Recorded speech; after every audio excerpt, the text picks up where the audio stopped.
एक बहुत बड़ा और अच्छा उदाहरण पेश करती हैं। विपक्ष के लोगों ने अविश्वास प्रस्ताव पेश किया। जब हमारा सदन शुरू हुआ था कुछ दिन पहले, कितने दिन हो गए? 8 दिन हो गए। 8 दिन पहले जब शुरू हुआ था, उसी दिन इन्होंने मीडिया में अनाउंस कर दिया था कि हम नो कॉन्फिडेंस मोशन लाएंगे। सब लोगों को ये लग रहा था यार ये कैसे लाएंगे, क्योंकि उसके लिए तो 14 आदमी चाहिए होते हैं, इनके पास तो 8 ही हैं। तो एक पत्रकार ने इनसे पूछा, इन्होंने कहा नहीं हो गई ये बात, 6 से और हो गई ये बात। मेरे को पता नहीं यार, फिर मैंने कहा यार मेरे वाले ऐसे तो नहीं है।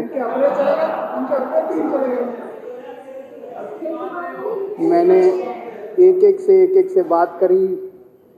बोले जी धमकियां तो बहुत आ रही हैं, ईडी के जैसे मनीष सिसोदिया का हाल करा तुम्हारा भी ऐसा हाल कर देंगे, जैसे जैन साहब का हाल करा, झूठे केस लगा दिए दोनों के ऊपर, झूठे केस लगा के तुमको भी अंदर कर देंगे, किसी को 20 करोड़ किसी को 25 करोड़, पता नहीं क्या क्या दिया लालच। तो इनको उम्मीद थी 14 हो जाएंगे इनके, लेकिन अध्यक्ष महोदय 14 तो दूर की बात है, एक भी नहीं गया। हमारे टोटल 62 एमएलए हैं। आज मनीष जी और सत्येंद्र जैन हमारे बीच नहीं हैं, 60 बच गए। 60 में से राजेश गुप्ता, प्रकाश झारवाल और रोहित मेहरोलिया दिल्ली के बाहर गए हुए, 57 बच गए। एक अध्यक्ष महोदय हैं, 56 बच गए। 56 यहाँ मौजूद हैं।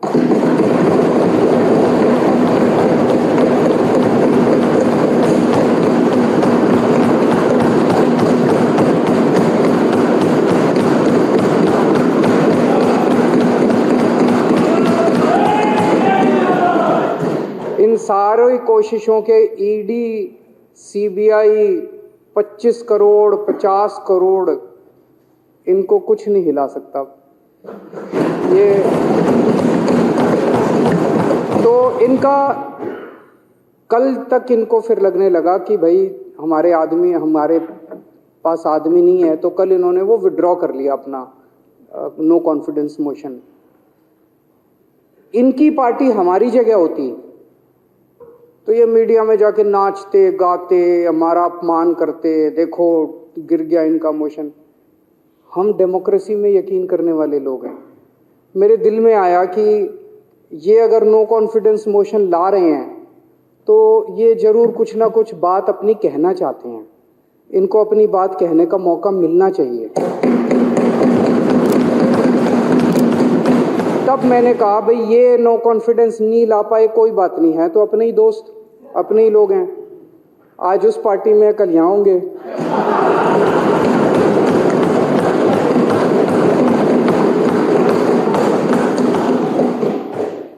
तो आज हम ये कॉन्फिडेंस मोशन इसीलिए लेके आए हैं। पहली बार भारत के अंदर ऐसा है कि नो कॉन्फिडेंस मोशन इनका हार गए, ला ही नहीं पाए, तब भी एक पार्टी ने वॉलंटरली अपनी मर्जी से कॉन्फिडेंस मोशन लेके आए हैं, भाई कहो जो कहना है। तो आज इन्होंने कहा हम कंस्ट्रक्टिव, एक वो दोहा है ना, निंदक नियरे राखिए, तो हम चाहते हैं कि ये हमारा को क्रिटिसाइज करें, हम चाहते हैं कि ये हमारी कमियां निकालें, हम चाहते हैं कि हमारी गलतियां निकालें जिससे हम सीख सकें। अध्यक्ष महोदय, सबसे पहले तो मैं आपको साधुवाद देना चाहता हूं। मैं देख रहा था 65 मिनट का डिस्कशन हुआ है, 65 मिनट में से 35 मिनट विपक्ष को दिए गए हैं, 30 मिनट सत्ता पक्ष को। हमारे 62 एमएलए, इनके 8 एमएलए, पूरे देश के मैंने ट्रांजैक्शन बिजनेस रूल्स जो भी हैं विधानसभाओं के और पार्लियामेंट के, वो मैंने निकलवा के पढ़े। जितने एमएलए होते हैं प्रोपोर्शन में टाइम मिलता है। टाइम इनको 60 मिनट के हिसाब से, इनके 11% लोग हैं, इसके हिसाब से इनको 7 मिनट बनते थे। 7 की बजाय आपने 35 मिनट दिए इनको, 5 गुना। और मैं सारा बैठ के लिख रहा था ये क्या कह रहे हैं। मैं कह रहा हूं अभी 2025 तो छोड़ो, 2050 का चुनाव भी दिल्ली में नहीं जीत पाओगे, यही याद रहा। देखिए, केवल क्रिटिसाइज करने के पॉइंट ऑफ व्यू से क्रिटिसाइज करना अच्छी बात नहीं है। कुछ ढंग की बात तो करो, कुछ जनता की बात तो करो, कुछ केवल गाली गलोच, ये केजरीवाल ने ये नहीं किया, ये नहीं किया, ऐसे नहीं किया, वैसे नहीं किया। यार जनता के ढंग की बात करो, अच्छी बात करो। केजरीवाल ने 1000 कहा था, 995 क्यों बनाए, 5 क्यों नहीं बनाए? अरे बना देंगे, बाकी भी बना देंगे, चिंता क्यों करते हो? जब उतने बना दिए ये भी बना देंगे। वहाँ पे शुगर की दवाई नहीं मिलती, दे देंगे, शुगर की दवाई भी दे देंगे। बाकी तो मिलती है, बाकी मिलती है, क्यों नहीं मिलती? आपका मैं पॉलीक्लिनिक में उद्घाटन करके आया था, मेरे को याद है, आपको साथ लेके गया था मैं। इन्होंने 2017 में भी कोशिश करी थी, बोले हमारी सरकार गिरा देंगे। तब तक हमें लगता था ये कुछ ज्यादा ही चाणक्य होंगे, अब तो पता चल गया खोखले हैं, इनके पास कुछ नहीं है। इनके पास दिखावा ज्यादा है, शोर ज्यादा है, अंदर कुछ नहीं है। तो 2017 में कहते थे 21 एमएलए तो डिस्क्वालीफाई कर देंगे, 21 को डिस्क्वालीफाई कर देंगे, इतनों को तोड़ लेंगे। और फिर सरकार में बहुत दिमाग लगाता था यार, 70 में से 67 हैं हमारे पास, 3 इनके पास है, जब तक 4 रह जाएंगे मेरे पास तब भी मेरी मेजॉरिटी है। 3 इनके पास, 4 भी अगर मेरे पास है, मेरी मेजॉरिटी है, तो ये कैसे सरकार गिराएंगे? मेरी पल्ले के बाहर था, मेरी समझ के बाहर था। लेकिन पत्रकार आते थे, कहते थे अमित शाह लगा हुआ है और सरकार गिरा देंगे। 2017 में कोशिश कर ली, उसके बाद 2019 में कोशिश कर ली, 2020 में। अब मत करना यार, इज्जत थोड़ी भी अगर इज्जत बाकी है अब मत करना। अभी मैंने देखा था तेलंगाना के अंदर नवंबर के फर्स्ट वीक में, आप लोगों ने देखा होगा, स्टिंग हुआ था वहां पे। भारतीय जनता पार्टी के 3 नेता तेलंगाना की सरकार गिराने के लिए वहां के एमएलए को खरीदने पहुंचे।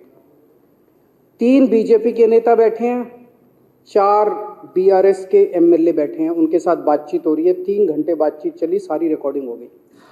उसमें वो कह रहे हैं कि हमारे बीएल संतोष साहब मिलेंगे तुमसे, अमित शाह जी मिलेंगे तुमसे, और 50-50 करोड़ ऑफर कर रहे हैं।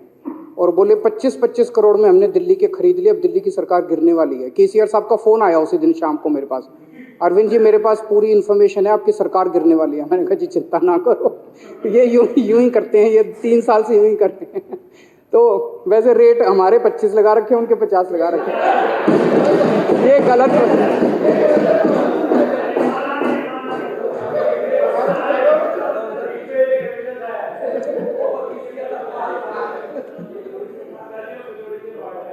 अब कोशिश मत करना, इसके बाद थोड़ी सी भी शर्म हया बची है तो अब कोशिश मत करना। ये आम आदमी पार्टी है, हम भगत सिंह के चेले हैं, फांसी पे चढ़ जाते हैं, ऐसे नहीं बिकते। फांसी पे चढ़ना मंजूर है, देश के साथ गद्दारी नहीं करेंगे। सबसे पहले तो मैं इनको सबको बधाई देना चाहता हूँ, ये एक एक हीरा है हमारा। इनको किसी को, कोई दुनिया की ताकत इनको नहीं तोड़ सकती। ये चले थे, आज तो चलो ये सरकार गिराने नहीं, 14 के लिए चले थे, 14 भी क्या, एक भी नहीं बिका, एक भी नहीं टूटा। तो डरोगे तो नहीं ना? अगर हुआ तो 7-8 महीने जेल ही जाना पड़ेगा, उससे फालतू कुछ नहीं है। मैं बड़े से बड़ा वकील दे दूंगा, चिंता मत करना। और तुम्हारे पीछे से तुम्हारे घर का ख्याल मैं रखूंगा, ठीक है? अभी मैं देख रहा हूं कुछ दिनों से प्रधानमंत्री जी जगह जगह एक बात बोल रहे हैं। बोले ये ईडी और सीबीआई ने सारे भ्रष्टाचारियों को एक मंच पे इकट्ठा कर दिया। ईडी और सीबीआई ने सारे भ्रष्टाचारियों को एक थोड़ी सी स्टेटमेंट तो सही है, थोड़ी सी गलती है। ईडी और सीबीआई ने इस देश के सारे भ्रष्टाचारियों को एक पार्टी में इकट्ठा कर दिया, मंच पे इकट्ठा नहीं किया, एक पार्टी में, इनकी पार्टी में इकट्ठा कर दिया सारे भ्रष्टाचारियों को। ईडी वाले आते हैं, सीबीआई वाले आते हैं, रेड मारते हैं, यहाँ बंदूक रखते हैं, कहते हैं बता जेल जाना है कि बीजेपी में जाना है। मनीष की यहाँ भी बंदूक रखी, बोले बता जेल जाना है कि बीजेपी। मनीष बोला जेल मंजूर है, बीजेपी में नहीं, मर जाएंगे लेकिन बीजेपी में नहीं जाएंगे। सतिंदर जैन के यहाँ बंदूक रखी, बोला जेल जाना है कि बीजेपी में जाना है। बोला बीजेपी में नहीं जाएंगे, मर जाएंगे। हेमंत बिश्व शर्मा के यहाँ बंदूक रखे, बोला बीजेपी मंजूर है। क्यों? उसने चोरी कर रखी थी, इन्होंने चोरी कर नहीं रखी दोनों ने, तो इनको पता है 6-7 महीने रख लेंगे, उसके बाद तो बाहर आना ही है, कुछ करा नहीं है। इससे फालतू क्या है? बेल तो मिलनी है, आज नहीं मिलेगी, कल मिल जाएगी, कल नहीं मिलेगी, परसों मिल जाएगी। नारायण नराने के यहाँ बंदूक रखी, बोला जी बीजेपी में जाएंगे। वो शुभेंदु, ये जितने उदाहरण दे रहे थे, शुभेंदु अधिकारी, मुकुल रॉय, यहाँ बंदूक रखी, उन्होंने चोरी कर रखी थी, घोटाले कर रखे थे। देश के जितने लुच्चे लफंगे लुटेरे डाकू चोर हैं, सारे के सारे अब एक ही पार्टी में हैं, बीजेपी में। तो समय एक जैसा नहीं रहता, समय बदलता है। आज इनकी सरकार है, आज मोदी जी प्रधानमंत्री हैं, हमेशा तो नहीं रहेंगे, कल तो जाएंगे ही जाएंगे, कभी ना कभी तो जाएंगे ही। उस टाइम भ्रष्टाचार मुक्त भारत होगा। कैसे? जितने चोर उचक्के हैं सारे एक ही कमरे में हैं, उनको पकड़ने में बड़ी आसानी होगी, ज्यादा जांच नहीं कर।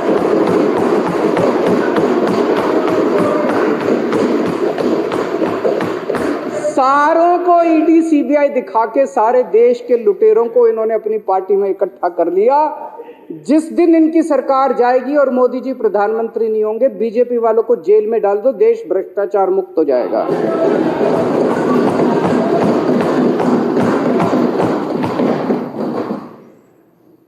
अध्यक्ष महोदय, प्रधानमंत्री जी को भगवान ने बहुत बड़ा मौका दिया था, इस देश की जनता ने बहुत बड़ा, इतना भारी मैंडेट दिया था। वो चाहते तो इस देश की सूरत बदल सकते थे, कुछ भी कर सकते थे। वो चाहते तो इस देश को कहीं ना कहीं का कहीं ले जा सकते थे। क्या किया उन्होंने? देश में लूट मार, नफरत, लड़ाई झगड़ा, आज हर आदमी डरा हुआ है देश के अंदर। सबको साथ लेके चलते, जैसे हम सबको साथ लेके चल रहे हैं, हम इनको भी साथ लेके चलते हैं, सबको साथ लेके चलते हैं हम लोग, सबको साथ लेके चलते। मनीष सिसोदिया ने इतने अच्छे स्कूल बना दिए, प्रधानमंत्री जी मनीष जी को बुला के कहते मैं तेरे को देश कार्य शिक्षा मंत्री बना रहा हूं, मनीष सिसोदिया जा 10 लाख स्कूल ठीक कर दे देश के, तब बड़ी बात होती। उनको इतना बड़ा मौका दिया देश के लोगों ने कि कुछ का कुछ कर सकते थे, लेकिन उन्होंने सारा मौका, आज सारे डरे हुए हैं। कल एक बड़ा इंडस्ट्रियलिस्ट आया था मेरे से मिलने के लिए, बोला जी एक एक करके सब लोग इंडिया छोड़ के जा रहे हैं, सब इंडिया छोड़ के जा रहे हैं, विदेशों की सिटीजनशिप ले रहे हैं। क्यों? क्या जरूरत पड़ गई? बोले कभी ईडी, कभी सीबीआई, कभी इनकम टैक्स, कभी फलाना, कभी ढिमका, ऐसा डरा रखा है, सब लोगों को इन्होंने डरा रखा है, किसी को काम नहीं करने देते, ना खुद काम करते, ना किसी को काम करने देते, किसी को जीने नहीं देते, सब लोगों को डरा के रखते हैं। ये भी डरे पड़े हैं, ऐसा नहीं कि ये 2 को छोड़ के बाकी सारी बीजेपी भी डरी पड़ी है, बाकी सबका इनका भी यही हाल है। मीडिया को डरा रखा है। मीडिया वाले जब उलट सुलट गंदी खबरें, गलत खबरें दिखाते हैं, कई लोग गालियां देते हैं मीडिया को, मीडिया ऐसे क्यों है, मीडिया बिका हुआ है, गोदी मीडिया है, फलाना मीडिया। मैं आप सबकी जानकारी के लिए बता दूं, एक मीडिया हाउस के मालिक के ऊपर 4 ईडी के केसेस बना रखे हैं इन्होंने। आप भी उनकी जगह होते, आप भी यही करते। मजबूरी है उनकी। जिस दिन ये पता चल गया ना मोदी जा रहा है, ये देखना ये मीडिया खा जाएगा इनको पकड़ पकड़। अभी मजबूरी है सबकी मजबूरी है। मीडिया वालों के एक मीडिया हाउस के मालिक के ऊपर इन्होंने 4 जब मर्जी जेल में डाल दें इसको, जब मर्जी जेल में डाल दें इसको। सबको डरा रखा है इन्होंने, जजों को डरा रखा है इन्होंने। देश के सारे जज डरे पड़े हैं, सुप्रीम कोर्ट के जज डरे पड़े हैं, हाई कोर्ट के जज डरे पड़े हैं, डिस्ट्रिक्ट कोर्ट के जज डरे पड़े हैं, पत्रकार डरे पड़े हैं, रिपोर्टर डरे पड़े हैं, इनसे इंडस्ट्रियलिस्ट डरे पड़े हैं। जितनी ऑपोजिशन की सरकारें हैं, किसी को नहीं चलने देते। हमारी पंजाब में सरकार है, इस बार बजट सेशन नहीं होने दिया उनको। पंजाब सरकार का बजट सेशन कराने के लिए सुप्रीम कोर्ट से आदेश लाना पड़ा। गवर्नर कहता है मैं फाइल जाती है ना हाउस की प्रोसीडिंग होने के लिए, फाइल जाती है एलजी साहब के पास, जैसे वहां गवर्नर के पास जाती है, वो तो फुल स्टेट है।